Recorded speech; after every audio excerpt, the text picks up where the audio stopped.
petroleum products. And this is why we are also referred to as a ONC. So it's important to note that GNPC is both an NOC as a national oil company as well as an ONC, which is an oil marketing company. The petroleum sector is generally subdivided into three different sectors. You have the upstream sector, you have the midstream sector, and then the downstream sector. GNPC operates both in the upstream sector and also the downstream sector. When we say upstream, it entails all the activities entailed that would culminate towards the extraction of crude oil.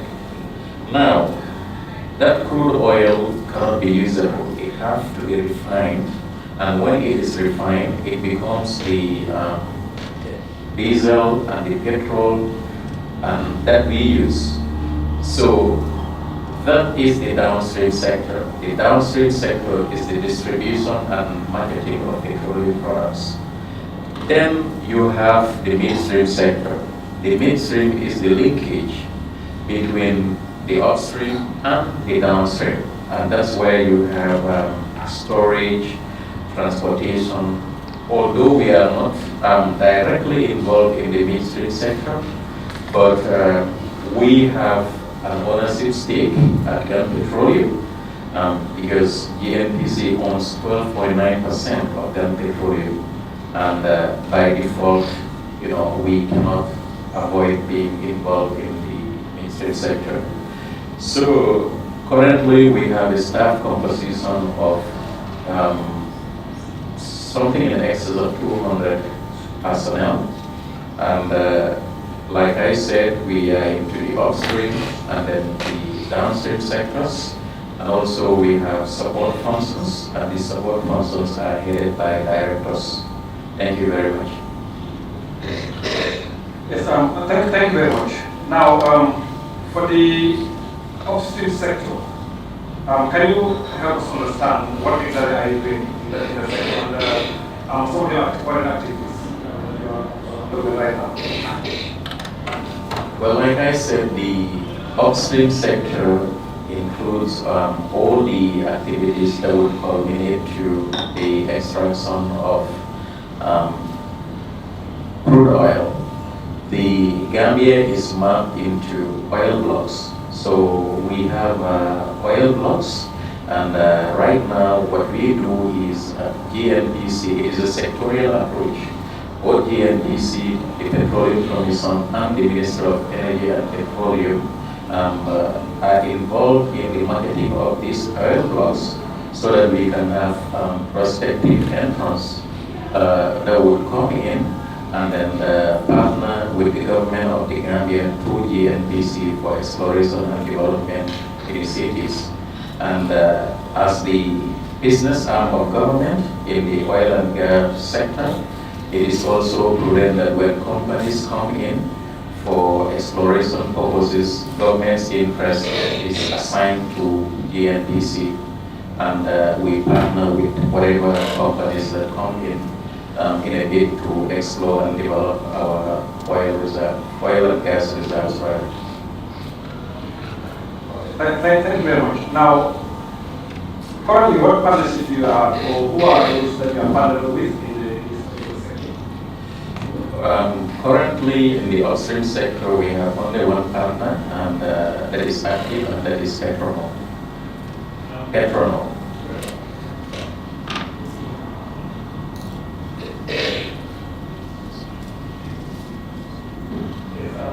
Thank you.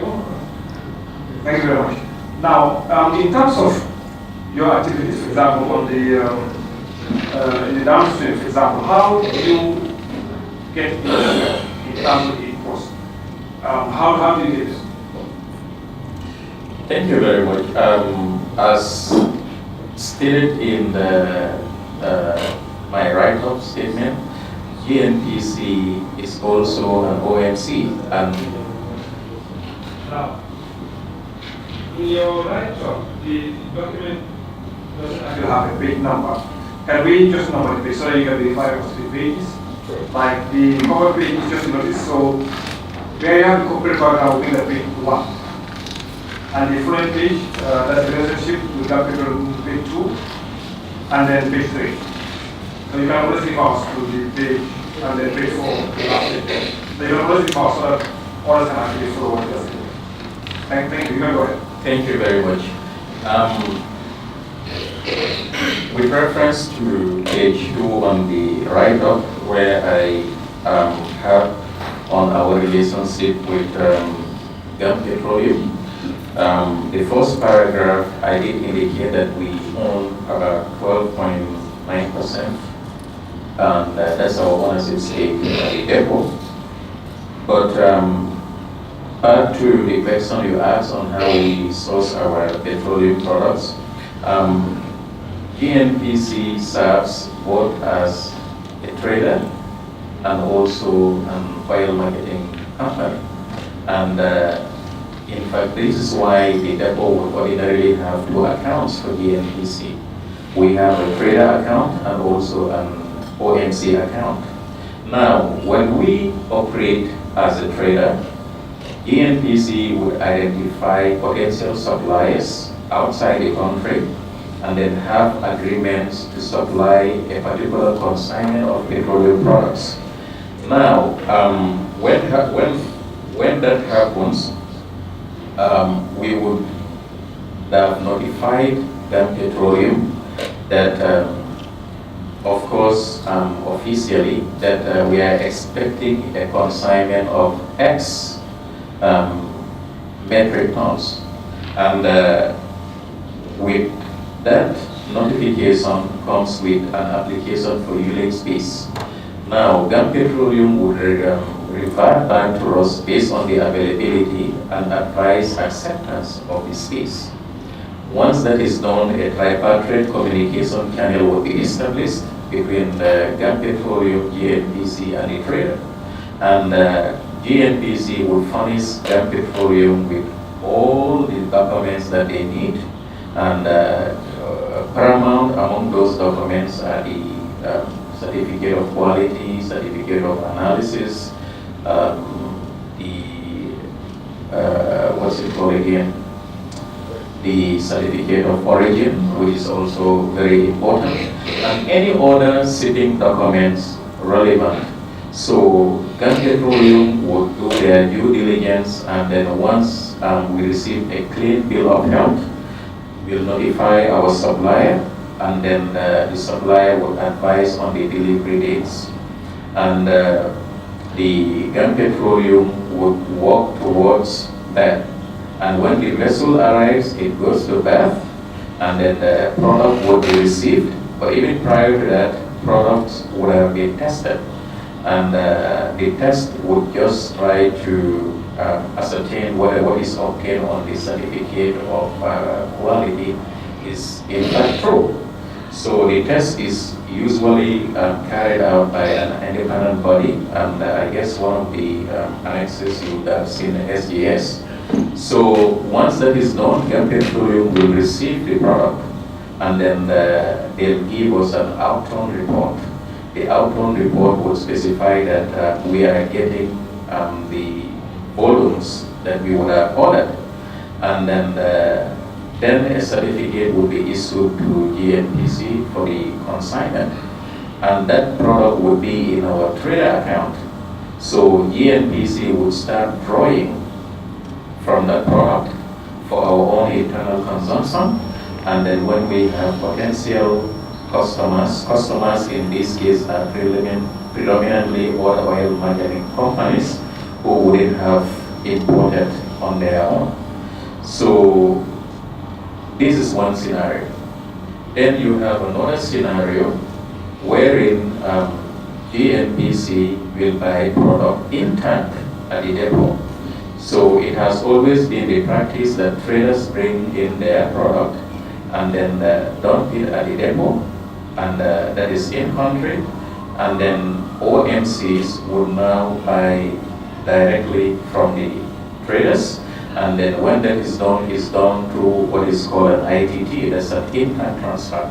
In this case, we are not the trader, but we are an OMC, and then we will start drawing the product for our own internal utilization as well as for any potential customers. Basically, these are the two scenarios on how we handle our activities. Yes, thank you very much. Now, once you are acting as a trader, and if I understand correctly, you will also have to talk to Petroleum about the space that's available. Is that correct? And then they will advise you what's available, and then you go ahead with your, ordering or whatever you want to do in the country. Is that correct? Now, the other scenario you indicated was where you also act as an OMC, just like somebody else that they want to sell, and then you take. Now, in this situation, in two scenarios, which one do you do the most? As a trader or as an OMC? Which of the two do you normally do the most? Well, it depends on the prevailing circumstances and also the pricing available, and as well, I think the underpinning factor is also the access to finance, because if you want to bring in product, the petroleum distribution and marketing in this country is liberalized. And what that means is that we are not a monopoly. So in certain circumstances, one company or entity could have been nominated as an entity, as a monopoly, who will be in charge for all importations. But in this economy, it is liberalized. And what that means is GNPC can bring a product, the same as oil, the same as oryx. So many a times you realize that from an economics of scales perspective, you are better off buying in time if the price is right. Because if you want to bring in your own product, other oil marketing companies are not compelled to buy from you. And it happens very often where we bring in a consignment and oil would have their own consignment and someone else would have their own consignment. So we will be forced to use the product within our own network. And then you face a lot of the risk of price fluctuations because the oil pricing is based on Platts, which are internationally defined. Many a times you have a huge consignment, and if you don't sell fast, the subsequent month prices can go down, and then you suffer tremendous losses. So in order to avoid that, sometimes if product is available in country, we would ordinarily buy what we need within the month in order to eliminate the risk of price fluctuations as well as foreign currency considerations. Thank you. On your recent statement on page 3, that's point number 3, that's procurement of products from Apogee. On your first bullet point, and that's on page 3, indicated that the Petroleum required verified the product to be legitimate. Now, when you are acting as an OMC here, do you do any other verification to ensure that what you are buying actually also matches your standards, and also in terms of legitimacy, do you also check that aspect? Yes, we do, because certainly Petroleum has a checklist on what is acceptable, and that entails standards and legitimacy. Because when it comes to standards, for instance, the country has a product specification outline for both diesel and petrol, and the first test is the product specification within the country threshold, and if it is, they would ordinarily accept the product. And then what we do when we buy product is we also ask for the certificate of analysis, because at the level of GNPC, the most important thing for us is quality. And yes, buying diesel from other sources, but our own petroleum supplies, we buy directly from outside. For I think for the 8th month now, we have been serving as a trader. and there were months that we are the only ones with petrol in this country, and every other country buys from us because we've been known for quality, and even wherein somebody has stock at the depot, we'll also always ensure that we know that the quality is the right quality, acceptable as far as GNPC is concerned. All right. Now, outside the specifications, which you would accept based on your own standards, do you go further to confirm certificates of origin when you act as an OMC? For example, somebody has got some products at the Petroleum and you need to buy in this aspect. Do you go to the extent of checking the certificate of origin of those products? No, we don't, and that is really outside the scope of what we do as an OMC or any other OMC. I think that's predominantly the prerogative of the depot. Of the depot? Yes. So, but what do you think is going to be important as well? Because again, you are the one that's buying. So wouldn't you have interest in where what we are buying from? Because I know that a few minutes ago you mentioned that quality was of utmost importance to you. And then the second aspect is legitimacy, which is indicated here.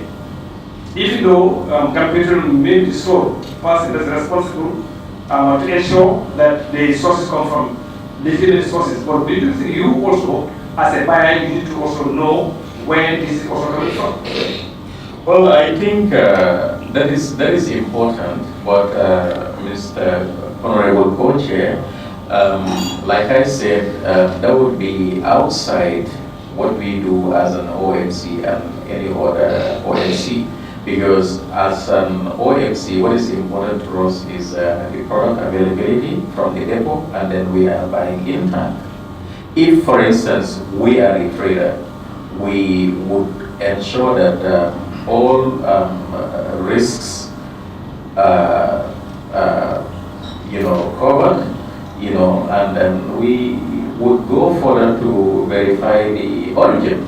And as far as I am concerned, there has not been any communication from the policymakers in this country that would even list acceptable product origins. And I'll give you a classical example. GNPC, as a trader, we've been looking for a very good source of petroleum products. And like I said earlier, fuel prices are based on Platts, international Platts. And all the traditional and conventional traders would attack a very high premium. And because of the high premium, the resulting pump price is always very high. So what we wanted is an opportunity wherein we will cut all the middlemen and then get perhaps directly from the sources. And then in our search, we came across product origins from all over the world. But we went back to see if there is a checklist on which countries we can trade with and which countries we cannot trade with, and there was not really found. So for us, the only problem we have is the financing, because the financial institutions, would have stated the countries that they want to deal with and the countries that they don't want to deal with. But as far as we are concerned, and to the best of my knowledge, we don't have that in the country. Oh, okay. Now, in terms of now you being a trader, I know you've confirmed that you normally also check certificate of origin. Why is that important? Why do you want to ensure that you have the certificate of origin to at least tell you something about that particular product? Why is that important? It is important to us because we, GNPC, deal with the ITFC of the Islamic Development Bank. They are our financiers. And our financiers have a checklist of project origin destinations that they cannot finance. And then this is why we check that certificate of origin, because we don't want to wait until it is payment date and then the trader decline the payment. But that is different from if we had gotten our own resources. In this case, the certificate of origin wouldn't have been the primary item on our checklist. All right. So essentially what you are confirming to us as a committee is this. That is, if the products are being purchased from outside, you as a trader, where the funding comes from ITFC, you will have to check certificate of origin. But if you are buying domestically, you don't have to check on that. Is that correct? Yes, because usually when we GNPC as a trader, when we buy petroleum products, we have two options on the mode of payment. We can pay by way of our LC lines, and this we have to do with our financiers, in this case IDFC. There are times that we are buoyant, we have cash, dollars in our account, we can remit to the suppliers. In this case, we don't have to go through IDFC. I wish that we don't have to go to IDFC because there is a financing cost attached to buying petroleum products. Because if you look at the interest rate that is you incur, you're better off paying in cash and then saving that money. But what happens is usually when we buy in tank, we don't have to go through the financiers, that's IDFC, because most often than not we have the option of paying in dollars. And many a times we opt for that option based on business decisions. Sometimes you may not have the dollars, because when you are dealing with an international financial institution, you have to remit them in dollars. But when you are dealing within the local market, you can remit in dollars. So essentially, you are confirming that once you are buying locally, the origin of the product doesn't really matter to you much. What matters more to you is the availability and also the pricing. The availability and the pricing. The pricing and the quality. Okay. Thank you. Now, going to another same section here about your transaction with Apogee. You've indicated that you were notified by the Petroleum that there is a trader that has some product for sale. Now, how is this notification done? Is it a letter? Is it an email? Is it a telephone? How are you notified about these traders that actually have availability of some products in country?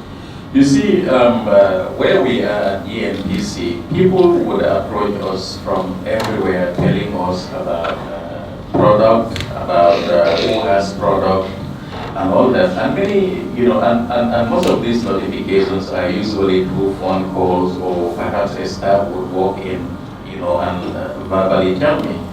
But we try to ignore those on what I'll call them solicitations. But usually it has been a standing practice that when there is a consignment of product at the depot would always call. They would call us and they tell us that, oh, there is a trader that has product that is available. And for us GNPC, many a times that is a life savior, because there is a lot of hassle in sourcing foreign currency, in trying to buy from outside. So when we have somebody who has product in the country, many a times it is a blessing. So what we do is we have a database of companies that we send in requests for quotations of products. So if somebody has product in the country, we just add that entity or concern in our database. And when we are sending out requests for quotations, we include them in the request. And then when their pricing happens to be competitive, then we can conclude business transactions with them. But we are not compelled to buy from whoever has product in them. Thank you very much. Can you take us through your procurement process, domestically or internationally? How do you do the process of procuring these products Thank you very much. What we do is we would ordinarily nominate the quantity that we want on a monthly basis for both ADO, that is diesel, and then petrol. And with the database that we have, the procurement manager would have prepared an RFQ form detailing the quantity and the delivery period, and then send out to all the companies that are operating within and outside the country. And then we'll have a timeline for submission. And then usually, if it is a month-on-month RFQ, we would have given at least a week, because we all know that even in the petroleum sector, you know, 1 hour can be a little bit too long, but we'll always give out 1 week to ensure that it reaches to all the addresses. And we have a procurement email, and all prospective suppliers would have sent to the procurement email based on what our requirements are, and that is the pricing. So then we will have a bid opening, and the contracts committee will meet for the bid opening, and the email would be the email account will be open, and then all submissions will be reviewed. And then based on the delivery timelines and pricing, of course pricing is always the cornerstone of all our procurement activities, and then we award and give to the most responsive bidder.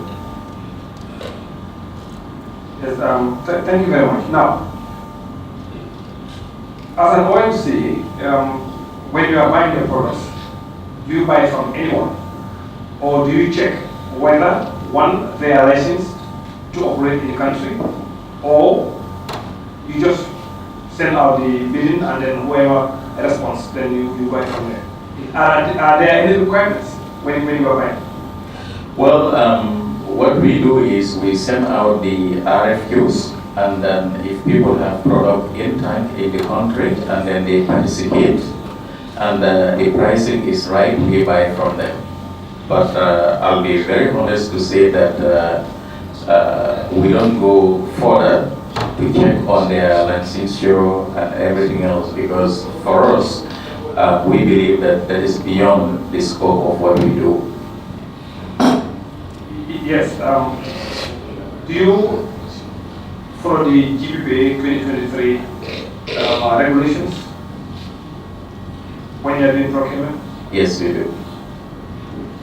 And what are some of the requirements when you do an RFQ or when you tender? What are some of the requirements that you need to take a look at? I have my procurement expert. Yeah. Perhaps he can That's fine. help with that.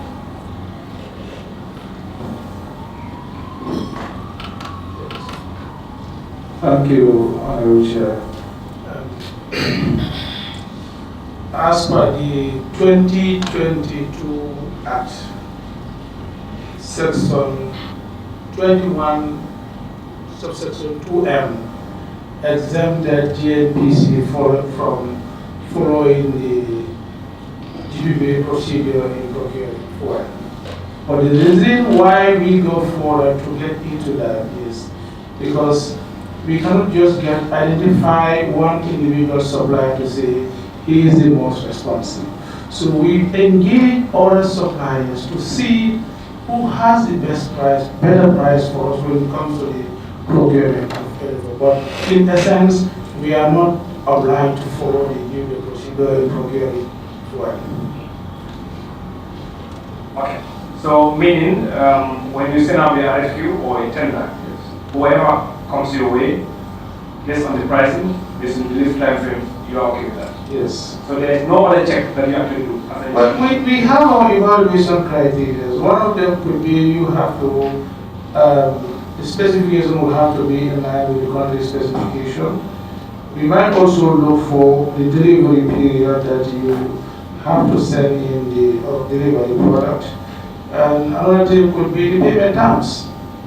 How do you want us to pay you? Do you want us to pay you in LC form or in cash or any other thing?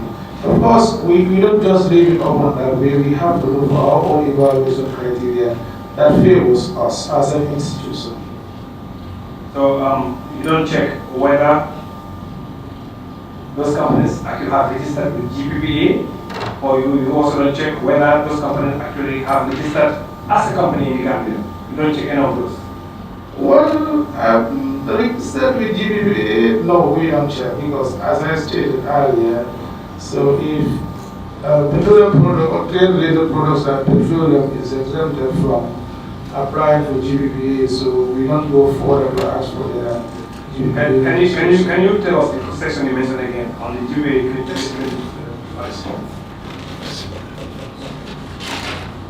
Is section 20. Just say so.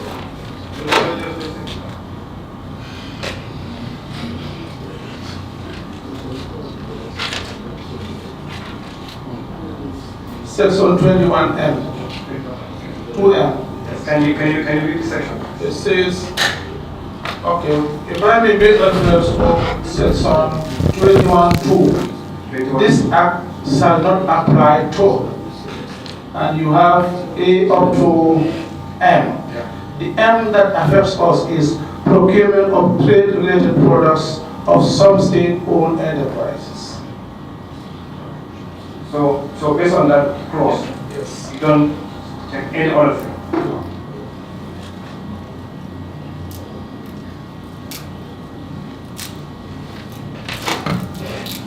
Mr. Co-Chair, I think it's also worthy to note that the traders that we buy for GNPC have been buying petroleum products from even as an OMC operating from outside the country, and then once you buy from Intact, the depot is seen as a bonded warehouse because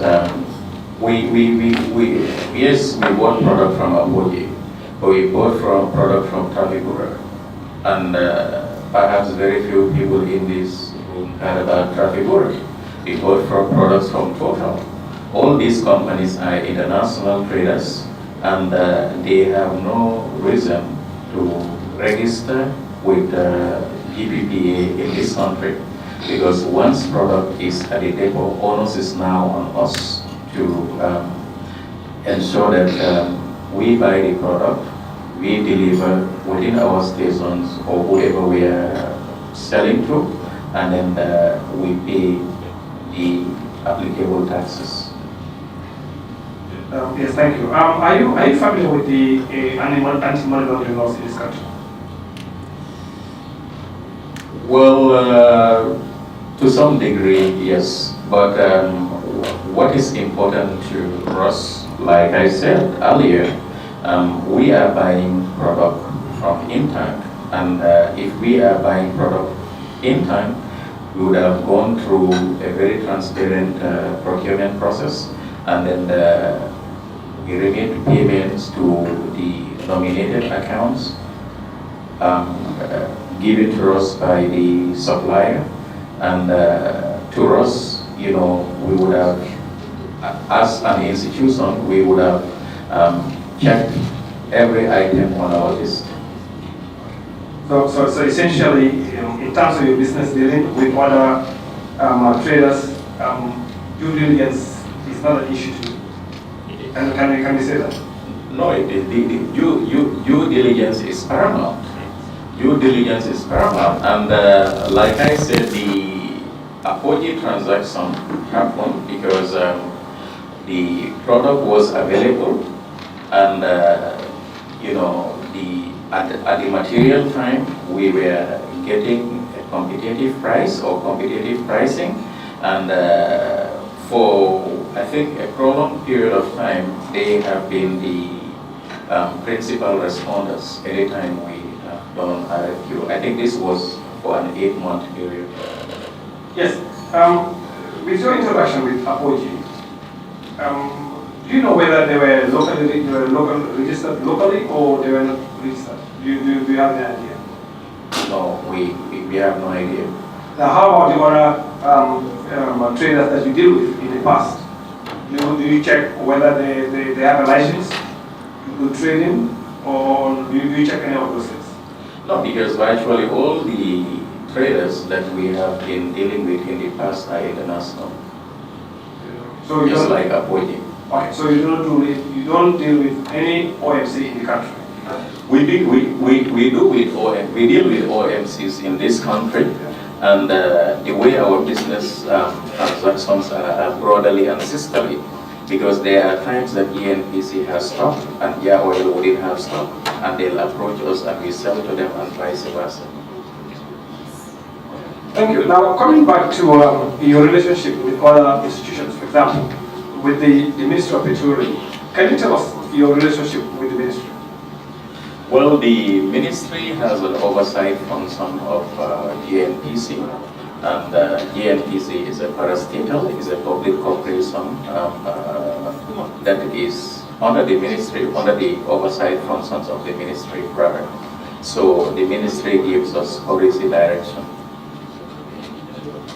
Now, how about Ministry of Finance? The Ministry of Finance is any other legally constituted ministry. We deal with the Ministry of Finance because when it comes to our line of financing, the Honorable Minister of Finance signs all the agreements, and GNPC would have been nominated as an executing agent. And this is our relationship with the Minister of Finance in terms of ITFC financing, where of course they also sit on our board. Do they provide any guarantees on you, or that is not done by your banks? We've not had any reason or occasion to go to them for any form of guarantees. So how about paying dividend to you? Yes, because GNPC is a government entity, and when we have got into that level, the board would have decided on what amount to retain and what amount to pay out as dividend. Now, how about when you act as a trader, do you sell to other oil overseas outside the Gambia? That has been our wish, not just OMCs, because a few months ago we constituted a team that visited Mali, and then we wanted to enter the re-export trade.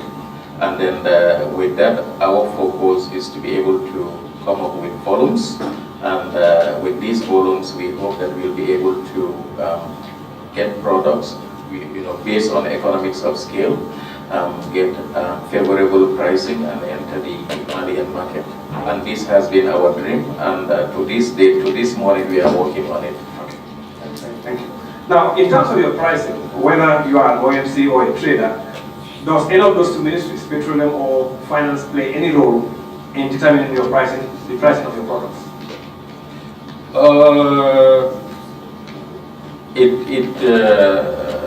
It is relative, because when it comes to the final pump price, if that is what you are referring to, there is a pricing committee that comes up with the price structure at the beginning of every month, and the pricing committee will look at the average Platts, international Platts, based on a particular formula, and then come up with the final pump price. So the Ministry of Finance, Ministry of Energy, and PURA would have a stake on that. Thank you. A few minutes ago, you also mentioned that you have a stake in Gambia Petroleum of also like 12.9%. That's correct? 12.9, right? Yes. Yes. Have you been receiving any dividends from them? In the recent years, not. How is their operation? Because I know you invested to be able to get something back. Yeah. And 12.9% is significant shareholding. In terms of your return on your investments, where are we if you are not getting anything back from them? Well, I said in written years, you know, that's the risks that's associated with investments, particularly long-term investment. There are heydays when you can receive considerable returns, let me put it that way. And there are also lean days, but we hope that heydays will be ahead of us, and then we'll receive the returns of our investment. Thank you very much. Now, in your submission here on page 4, I've seen a list of invoices and the quantity. Totaling 8.850 metric tons. Are you confirming that this is what you've purchased from Apple? Yes. Now, have you had any business dealing with Grid Energy? No. How about Ultimate BAG Logistics? No. Nothing. No. So as of recent, the only one you can give as far as this investigation is concerned is Apogee that you've dealt with, 8.850 metric tons. Yes, Apogee.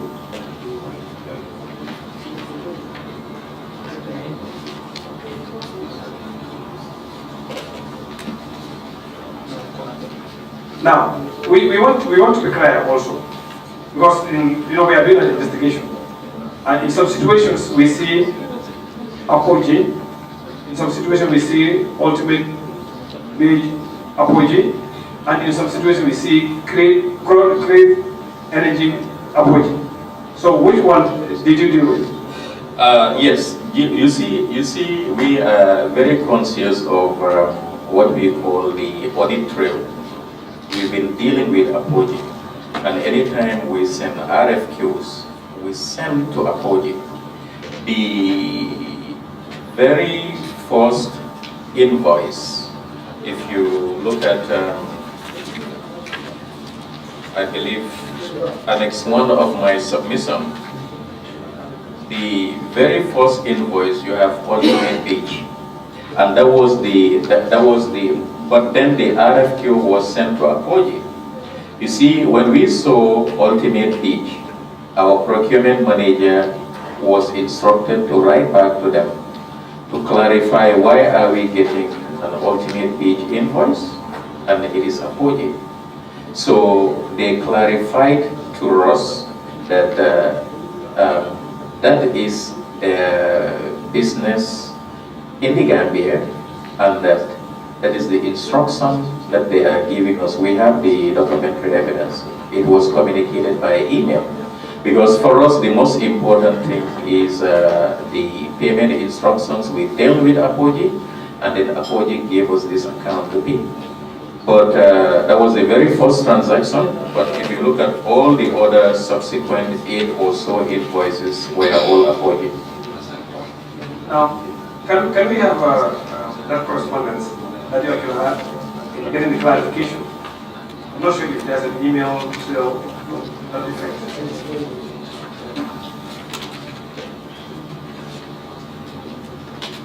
Yes, we have it. It's available, yeah.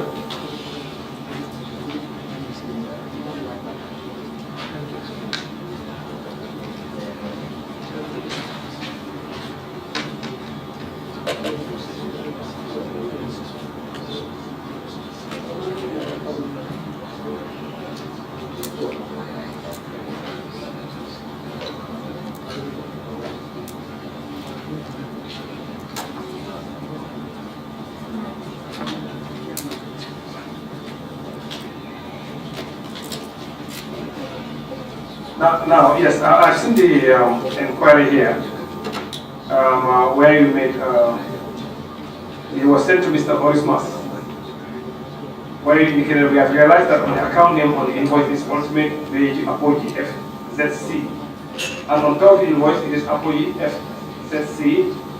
Is it okay to make payment on Ultimate BAG Apogee FC? And then they responded, saying that yes, please we affirm that the account Ultimate BAG Apogee FC is the right account to receive payments on the invoice.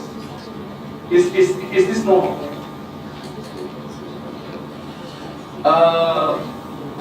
Well, it depends on the receiving entity, because for us, what is the most important thing is we've had an arm's length transaction with Akoji. And when we have any business relationship with anybody, particularly within the source of this country, you nominate an account where we remit payment, and then that is known.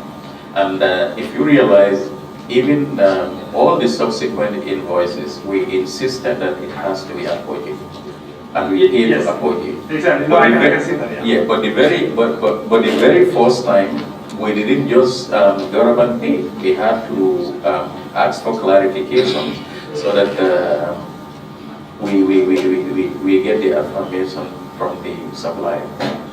So essentially, you were of the view that there may be something wrong, and that's why you sent the email Yes. to get the confirmation. Yes. Yeah. So, but then the first one, but then our subsequent ones, it wasn't like it was sent to pay the Apoyi. To avoid it. Now, the Apoyi on what bank account was that sent? Was it outside the Gambia or inside the Gambia? Inside the Gambia.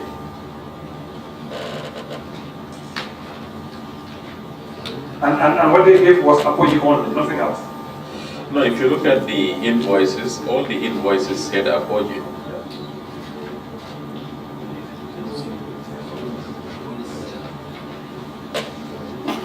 Thank you, MD. I just want to look at the consistency in terms of the letterhead of the invoice. Already, the first one, as you rightly said, is ultimate value logistics. Yes. So I am looking at the correlation between the last page, where you have approach limited Gambia. How is it correlated to approach FZE? And there are areas where we have approach FZC. So you have a lot of inconsistencies when you look at that.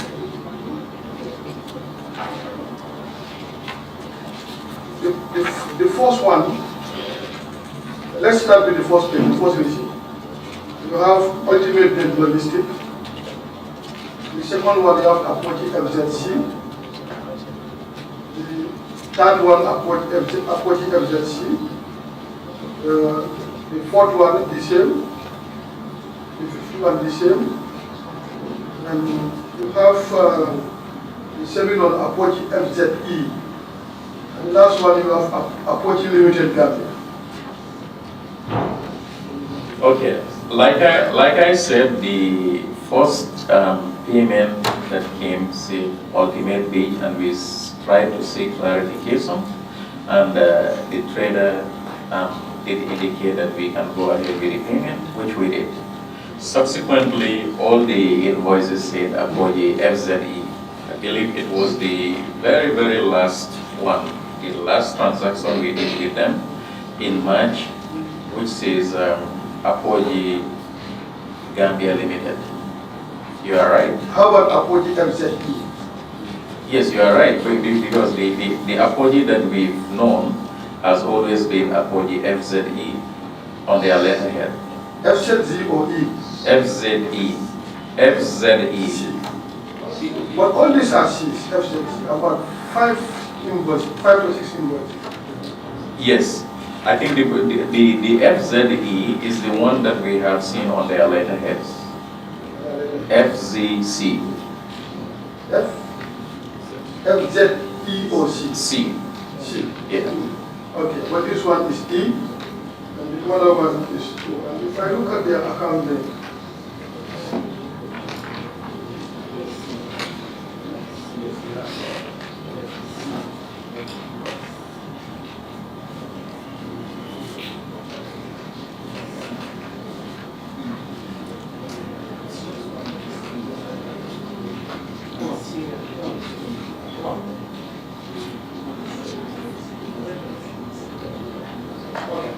Now, with the annex one you provided to us, Yes.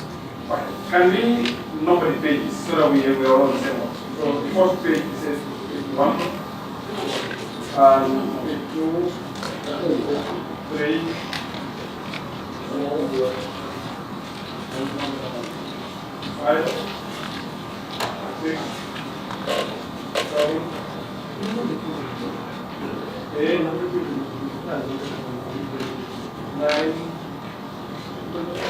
Then, are we clear? Yes. Okay. Now, if you look at page 7, you want to read page 7. That has apogee FZC.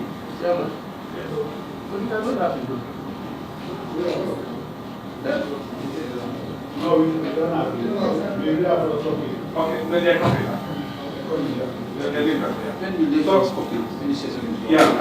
If you look at page 7, on top, that's the commercial invoice. You have apogee FZC. But then in the payment, you have banker's name, EcoBank Gambia Limited, 42 Caraba Avenue, and it gives you 3 different account numbers, USD, GMD, and Euro. But then the account name is Ultimate Wage Apogee FZC. So the invoice name and the name of the customer and EcoBank is not the same. Have you seen that? Yeah, I've seen that. Yeah. So it seems actually it has to actually continue. The first one you've made a query just to confirm that it's the same thing. But it seems if you go further, the commercial invoice remains the same, but then the bank payments you have a different name. Well, I have seen that, and I think anybody would overlook the C and then the E. You know, one really has to pay close attention to detect it. I would have corrected it if it was timely detected. For me, the most important thing was the name, which was the apogee. Of course, I know FZC is different from FZE, but like I said, if we had detected it, it would have been corrected. No, I'm talking about this one. The payment is for Ultimate Wage Apogee FZC. Yes. It's a completely different name. Because if you look at the commercial invoice on page 7, Yes. it says Apogee FZC on page 7. That's the commercial invoice dated 10th January 2024 on top. And the total invoice was $1,335,000. Are we together? Yes. On top is telling you Apogee FZC, but if you look at the payment to EcoBank, it's Ultimate Wage Apogee FZC. This is a completely different name. Yeah, you are very right. It's correct. So what happened here? I think there was an oversight. Now, if you turn to the following page, which is page 8. Actually, it's page 9, which is dated 5th of May 2024. Total invoice was 65,417,000. Are you together? Yes. You see on top, it says Apogee Limited Gambia, and then the account name is Apogee. Okay, no, that's not.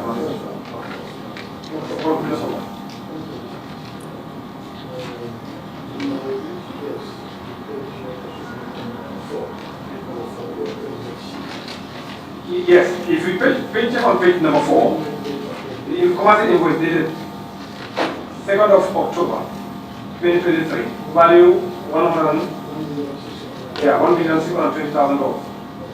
You see that the EcoBank, there are 3 account numbers, USD, GMD, and Euro. But then the account name is Ultimate Wage Apogee, completely different. So something is actually happening here. Mr. Co-Chair, the correction we sought at the very beginning was to ensure that the invoices that we are paying reflect Apogee, because we are buying from Apogee. But the name or the bank name, because when you go to the bank, there are 2 identities. You have your account number and your account name. If the account name is Ultimate Wage, even where the invoice says Apogee, it would still be Ultimate Wage. And we know that because the account numbers did not change from one transaction to the other. But the clarification that we tried to seek was, is it normal? Is it okay for us?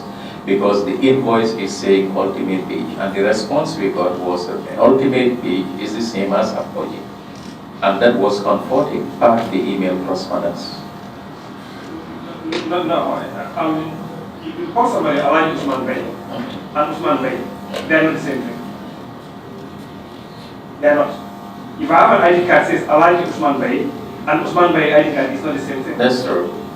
So that's exactly what's happening here. That's very true. Because the invoice is saying Apoji, which is fine, which is Usman. But then you come and add Alaji to it, then you have a completely different entity. Because when you register a company, you have a name. There is nothing like a nickname for a company. Like I could be called John, whatever, it's fine. But when you register, when you open the account at the bank, the name, by the way, I was in the banking industry as well. So when you register, you give out your certificate of incorporation that has a very clear name on it. Then the bank open an account for you.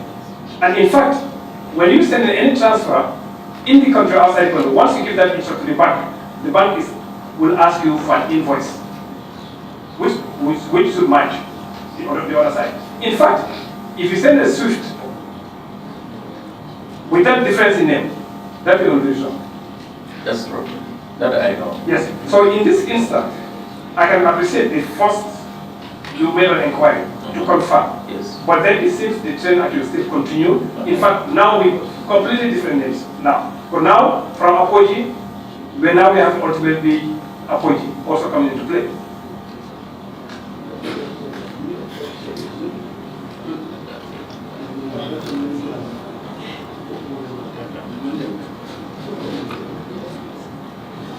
I think Mr. Coach here, you are right. Yes. Now even if you check on page 2 again, where you have the ultimate page logistics. Look at it. You got dated 7/7/2023. On top you have ultimate page logistics. But then you see the payment is going to ultimate page approach.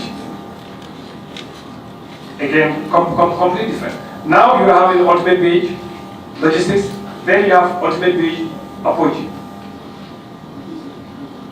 And you've dealt with all of them. You are absolutely right. Yeah, and then one of the most interesting thing also, ultimate page logistics, there's no address. Doesn't have any address. You are absolutely right. Because I want to believe, like they intimated in the email that we sent, Ultimate Page and Apoji have a relationship. Because to me, if you issue me an invoice to remit payment, and then you give me account details, and it happens to go to a third party that you don't have access to, I cannot understand what kind of transaction is that. You have to have control of wherever you are remitting the funds to. So I realize what you are saying, and for us, like I said, perhaps what was coming up was Apoji and everything else was overlooked. So essentially, we there's an issue here in terms of the institution you are dealing with. But it seems there are 3 entities in one. So you have Apoji Logistics, Ultimate Page Logistics, Ultimate Page Apoji, and then you also have Apoji FCC. And all the payments are going to the same account, and these 3 different entities. Well, it is the same account number that we have been paying to, and that was the instruction we received from the trader to remit the funds to. So now, as a trader, if you issue out an invoice to an OMC, and then GNPC, and then you give a different name for the payment to be made, wouldn't you think that it itself is suspicious? For example, you are GNPC, you create invoice GNPC, you send it to somebody else, Petroleum, for example, and then you give him an invoice of $10 million. but then you ask them go and pay Landesine Petroleum. Wouldn't that, send a signal to you that there's something abnormal in the situation? Considering the fact that you have very small amount of maybe OMCC and traders, and secondly also about these laws we have in this country called anti-money laundering. GNPC wouldn't be in that situation because we have systems wherein we just key in the quantities and it generates an automated invoice. And there are times perhaps people will do that because they don't have any form of automation. And it happens to most of us in our line of work where you have to use Excel to generate an invoice, and then it doesn't follow a consistent pattern. But as far as our dealings are concerned, like I said, we sent out RFQs to Apogee, and we expected everything to be on Apogee letterhead, and then we remit the payments to their nominated account. Okay. Now, again, this brings me back to like an hour earlier when I spoke about due diligence, checking who you deal with. So it seems you are dealing with 3 different entities in 3 in 1, and that should trigger something. That something may not be right. So, but it seems you people as an institution just ignore that and just keep going, knowing that the GPPA Act of 2022 has exempted you from doing certain things, so you just went ahead and you just deal with it.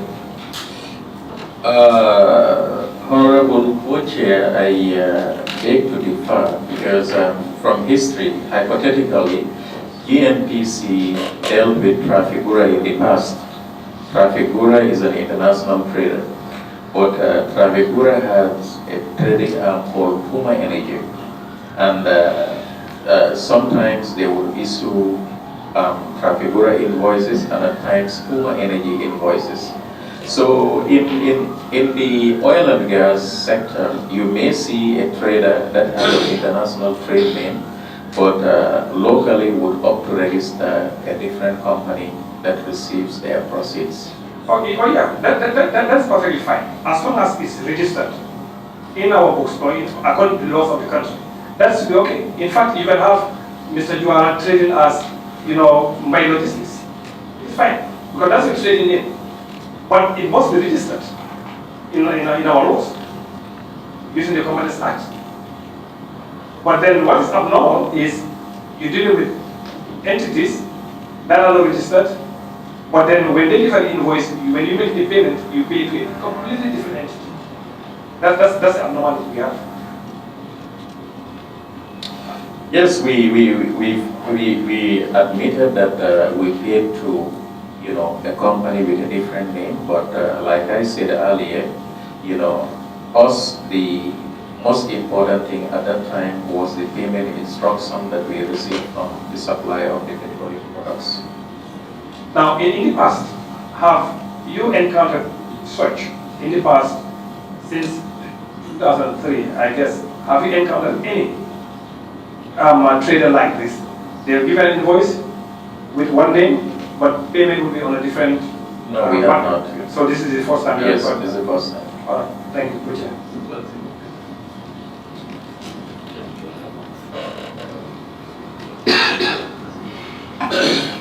Honorable members, do you have any follow-up questions? Then go ahead. All right. Thank you so much, Honorable Chair. This is just one simple question. Were you dealing with any of those local companies, or you were only directly dealing with Apogee? Local companies as in? Maybe Ultimate Beach Logistic or Green Energy, any of those. As far as this transaction is concerned? No, it was Apogee. It was only Apogee. It was Apogee. So Does that mean the instruction was just coming from upon you to which account you deposit their funds? That's right. Okay, thank you so much. Yes, whatever you do. Yes. Thank you very much. I want to ask MD, in regard to what you said about the transactional base at the depot, where GNPCs of two, if I'm right, where you serve as OMC in the other end and also serve as an importer, so the trader. In short way, I want to know of qualities. How do you assess qualities comparable to certain OMCs? For example, I want to know the rationale behind, where you could see sometimes people go to certain OMCs and they don't have a trust of their oil. What else we say, okay, GNPC is more of. So here you're playing two cards here, where you serve as a trader, or sometimes it doesn't. You may serve as an OMC, in which at the depot, the unit that is done, we want to know the differences in which your double role in this, if whether you're not conflicted with certain issues in terms of oil or gas production. Thank you very much, Honorable. We don't have any conflicts here. When I say GNPC as a trader and GNPC, as a local OMC, in this case, what I'm referring to is, as a trader, we import. We are involved in the importation of petroleum products, and we distribute. And when we are strictly an OMC in the domestic market, we seek to buy product in tank from whoever has product available. But the bottom line is we are still an OMC in this country. But you talked about quality, and I want to mention that GNPC has an economic responsibility as well as a social responsibility. Okay, we have an economic responsibility to make money, but we have a social responsibility. If somebody offers us product that we know that is substandard, even where we are going to make a lot of money, we cannot take that product because we want to protect our reputation and also everyone in this country, because GNPC is owned by each and every one of us. Thank you. Then also is when you are not trading and you serve as an OMC now, buying within the unit, or if I understand very well, the Petroleum said, where you're no more trading, but you're now an OMC. Where do you get your products from? Is it entirely companies that are trading, you buy from them, or you join to get something? I want to get to understand, because most of the cases you realize that we're talking about quality here. Some people, some of us, we do go to GNPC to buy fuel. I want to understand the rationale by not trading, getting from the traders, but now an OMC which you buy locally. If I may say, what would be the difference in terms of gauging the quality? Trading is a relative term, because even where we buy product in tank, we can trade the product. Because a classical example is this Apogee transactions. Many times we buy from Apogee, and product is delivered in tank in our name as an OMC. But in turn, we will sell to smaller OMCs who cannot afford to buy those quantities that we buy. Yes, let me just exhaust this. I think he was driving at the area to see at what level can an OMC tamper with the quality of the product. He was just, this way he was saying whether you join with them and bring it, because if you do join with other OMCs to bring in a product, at the depot, so we would assume that the quality has to be the same. But you get a certain OMCs that you tell you their product is substandard, and those some products are good quality. So I think it's possible to say at which level can somebody tamper with the quality of the product. As far as our operations are concerned, it would be very difficult to tamper with the quality of the product. What happens sometimes is the depot will commingle products. What that means is GNPC can have a consignment of 5,000 metric tons. Yeah, oil will bring an additional consignment of 5,000 metric tons. Instead of segregating the two consignments, they'll put it all in the same tanks. That is called commingling the products. But even with that, what happens is the product would be tested and it would be within the country specifications. And then once it is within their tolerance level, we don't have a problem with that. But when we have product of a very good quality, like what happened with our petrol, we've been receiving petrol that the colorization is like olive oil. We spoke to the depot and pleaded that our petrol doesn't get commingled, because if you commingle the product with another consignment of a lower quality, it would have diluted the effect. Yeah. So, but again, at the level of the depot, you bring in product, it is within your the depot's tolerance requirements. Another person the same thing. So the depot has the right to put all the products in one tank. Thank you. Thank you, Director. I just want to know the process of buying or new deals with this particular company. Is it approved? Yes. Whether did you have any direct contact with their representative, or was it online communication?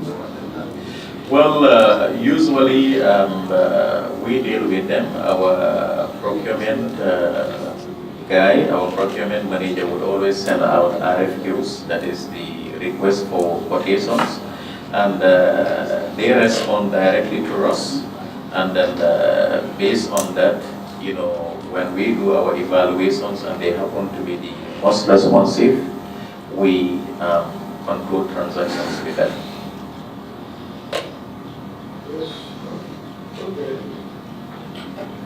Okay, as a shareholder in GAM Petroleum, what is GNPC? GNPC, is it available? Oversight. Okay, I will ask that this is a direct question. Based on this Apogee transaction, I just want to know who tested the product for you to be able to confirm the quality of the product, like the body responsible for the testing. Well, usually, are you finished? Okay, usually that is the prerogative of the depot. The depot deals with the traders, and they would have appointed an international firm like SGS who would have conducted the testing prior to receipt and delivery of the product. When you talk about the depot, which depot are we talking about? In this case is the one on the discussion, Petroleum.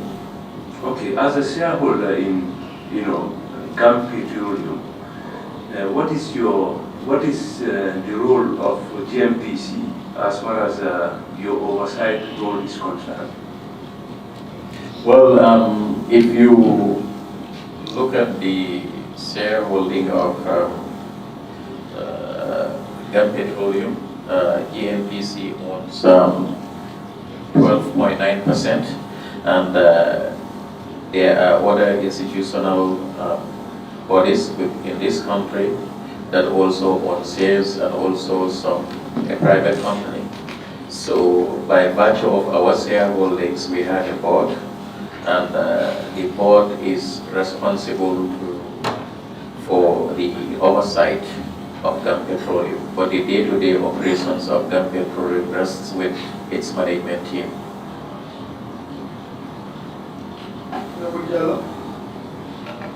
Yeah, thank you, Chair. MD, you have been talking about specification. What specification do the Gambia normally order? The specification of the product. Well, there is a country specification. It's called quality technical specification for both PMS, that is petrol, and AGO, that is diesel. So on the specification, you have different parameters, and usually petroleum products, are characterized, based on these parameters. I guess they are chemical properties. So the country has a tolerance or an acceptable tolerance level that determines the maximum and the minimum. So prior to receipt and discharge of any petroleum product, the shipper would have issued a certificate of quality, but then the depot, whether it's Gun Petroleum or GPS, would test to ensure that the product they are carrying actually conforms to the certificate, because product can be tampered with from the shipment point to the delivery point.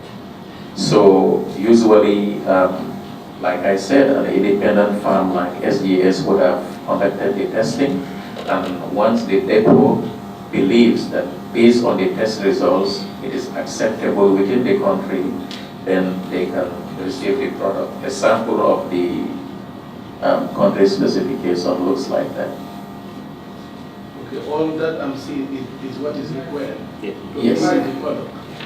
Yes, like I said, there are different parameters like the color, the density, the sulfur content, these are all chemical properties of the product which is tested to ensure that it meets the country requirement. Because I can see in your receipt with ultimate pay, that I think, I don't know whether it was the one that you rectified, but it was 777.5 US dollar per metric ton. That is about 72 million. I can see the specification of gas and oil, 0.35%.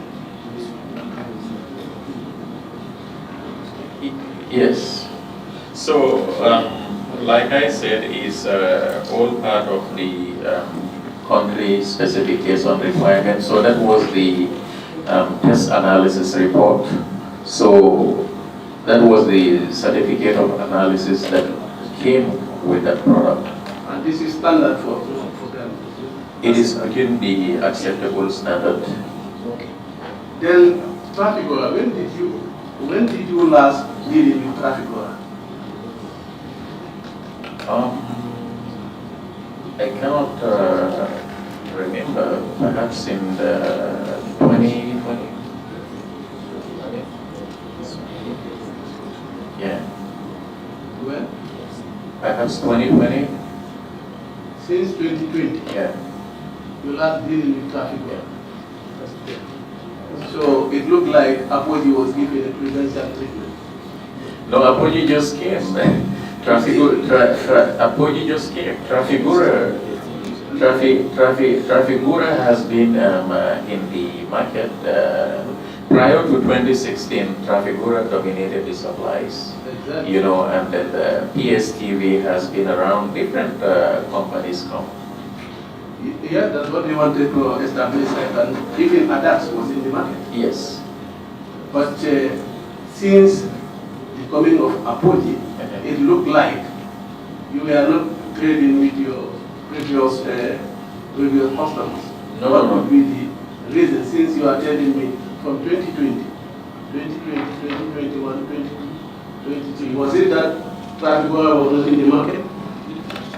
Look, Trafigura has been around. They are international traders. Trafigura has been around, and a lot of other companies, But like I said, Look, when Apogee came, GNPC could have gone based on our procurement exemptions and then buy product outright from Apogee. We never did that. We always ensure that we follow our procurement guidelines. We send out RFQs to each and every trader, and they try to get the most responsive trader. And there were times that Apogee was not the most responsive trader, and we didn't deal with that in terms of pricing. But also there were times that they were the only ones, that would respond because they were the only ones with product in this country. Okay. Earlier on, you have Apogee FZC, Apogee FZE, Apogee Gambia Limited. How would you characterize these three companies? It is the same company. When you have FZE, and Apogee Gambia Limited. I think this point was discussed a little while, and like I said, to us the most important thing was we sent out an RFQ. Apogee happened to then be the most responsive, and then would send us an invoice on where to be, and we would just do that. Okay. If I should tell you Apogee Gambia Limited is registered in the Gambia, so meaning you are dealing with a local trader and an international trader. You see, like I said, the most important thing is we are buying product, and then we have been given an account to pay, and then we remit the funds, and then we get our product. That's right. Chairman, Chairman, you are done. I will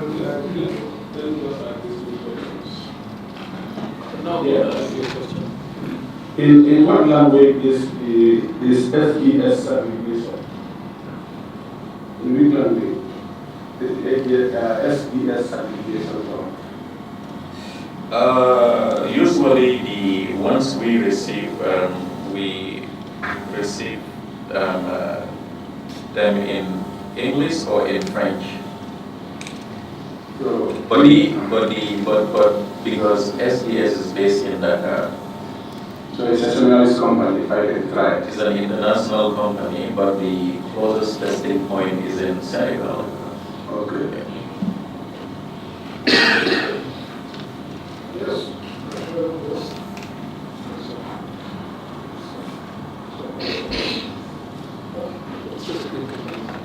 This is just a quick confirmation.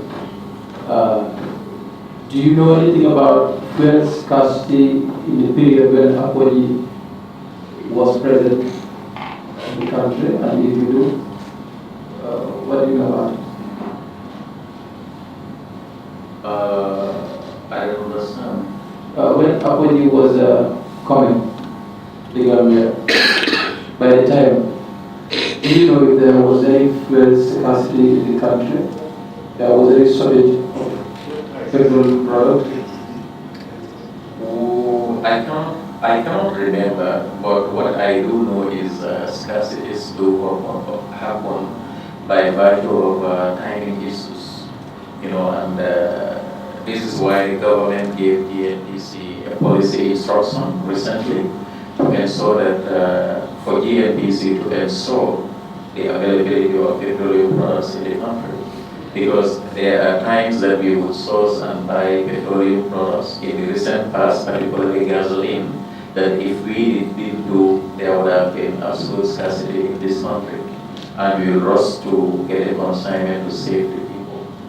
So is a timing issue. Perhaps what happens is sometimes, the volumes available at the depots, both depots, GNPC, Petroleum and GPS, the depots would usually calculate the number of days that the stock would last, and also would look at the next available orders to arrive in the country.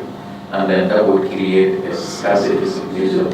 And that's where we are always required. Caesar, you will give a specific so that you understand it better.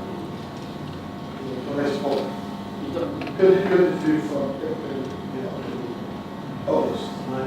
Yes, within that time frame, if there was any fuel shortage, just within the frame that you have just talked about, do you remember or know about any fuel shortage during this period, within this period? Like I said, I cannot vividly remember whether there was scarcity during that period. But like I said, scarcity will happen, and it goes because of timing considerations. The stock level at the depot can be very low, given the number of days that the stock will ordinarily last. And if you look at the fastest vessels or the most responsive vessels, if you mean, to deliver, there will be that timeline. And because of that, there are times that we are even forced to hold what we have in anticipation of any shortage. And that's where government has mandated or giving us a policy directive to always rescue all of us. Yeah, perfect. Do you think the unit space given to Apogee, the reason for that could be there was a fuel scarcity, so therefore Apogee was given that much, unit space at the depot?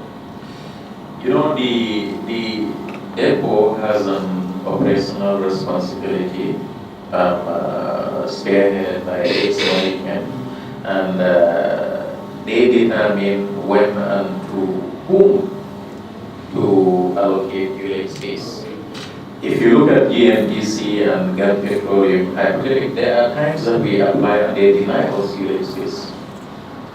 Because number one, perhaps it wasn't timely, because they probably had someone else ahead of us or for other reasons, best known to them. But by virtue of our ownership stake at Petroleum, we always ensure that at any given point in time when we are bringing in product, Petroleum is our first port of call. And if we cannot get the unit space available, then we turn to the other depot. But it happens because it's business. Just a quick one here. And you just mentioned that the government has given you a policy. Recently, when was this policy given to you by the government? It came in July of last year. July? Yes. Can you remember specifically which year? I think it was approved precisely on the 19th of July. On the 19th of July.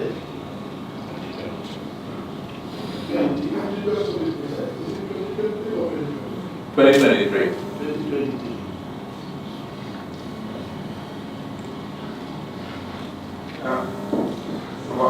Are you done? Yes, I'm done. All right. Thank you very much. Now, to just along the same line with this issue of urination, are you representative on the board of Petroleum? Yes, yes. Do you have a policy on urination? No. That's not our prerogative. It's a management decision. No, I understand. But management actually works on policy that are given directive from the board. Yes. So management doesn't work just out of directive. They must have a policy that they work on, and these policies actually have to be seen or approved by the board. I think what the Petroleum has been operating under the premise of force control as far as and what I could recollect. But do you think that's sensible? And you being a big stakeholder in Petroleum, do you think that is really a good thing to do? No, well, if you ask me, I would even say that we would have the first right to ask GNPC, I would fight for that. Exactly. All right. Thank you. Now, I just want to get this also. Do you have a procurement policy? At the level of GNPC? Yes. Yes, we do. Can you share the policy with us? Okay, we will. All right. Then, are we okay? Yeah. Now, I would just like you to confirm whether you, or any of your senior management, like procurement or deputy managing director, have you met the following people in person? 1. Orimas Stevens. 2. Nana Kofi Amako Ado. 3. Tatiana Volkovskaya. Have you met any of these people at Clement? Have you met any of these people in person? Yes. Any of your people? Yes, I recollect Mr. Arumas and Mr. Nana, and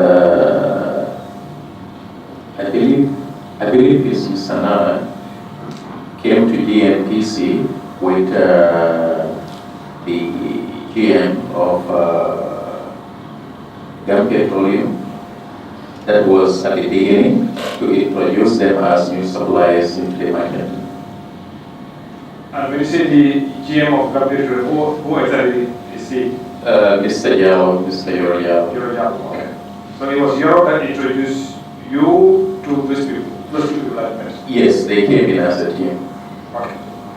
And also, lastly, I just want to confirm that based on the information you provided to us here today, you've dealt with Apogee Limited Gambia, you've dealt with Apogee FZE, Apogee FZC, Ultimate BH Apogee FZC, and Ultimate BH Logistics, all for the same thing. Yes. Right. Thank you.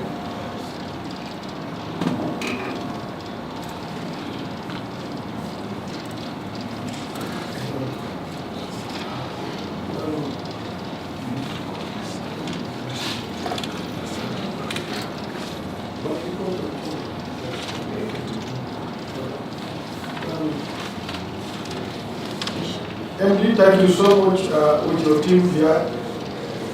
We are indeed very much happy for the engagement. And this has brought us to the tail of our engagement with you. Notwithstanding, Before you go, I want to request for the National National Petroleum to submit the policy already mentioned. GNPC, yes.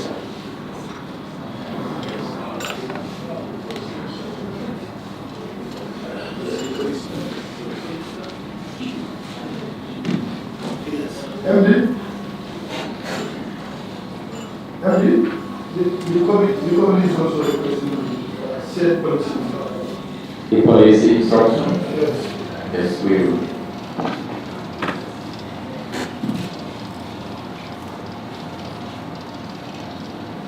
We are at the tail end of the engagement. It has been very fruitful. And indeed, we really appreciate your support. This is what we expect. This is a national responsibility, which we are all committed to understand. But you and us as partners, it's not a witch-hunting exercise. We only want to establish the truth. Because this is a public domain and it has concerned a lot of people. And it's good for us to unearth what transpired with all the various stakeholders, after which we don't come back anymore and report back to the preliminary, advising them what steps to take.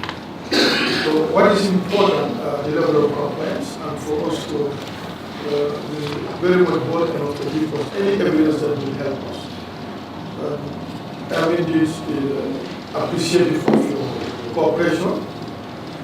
We want to wish you a safe journey back home, whether to your home or your respectful institution.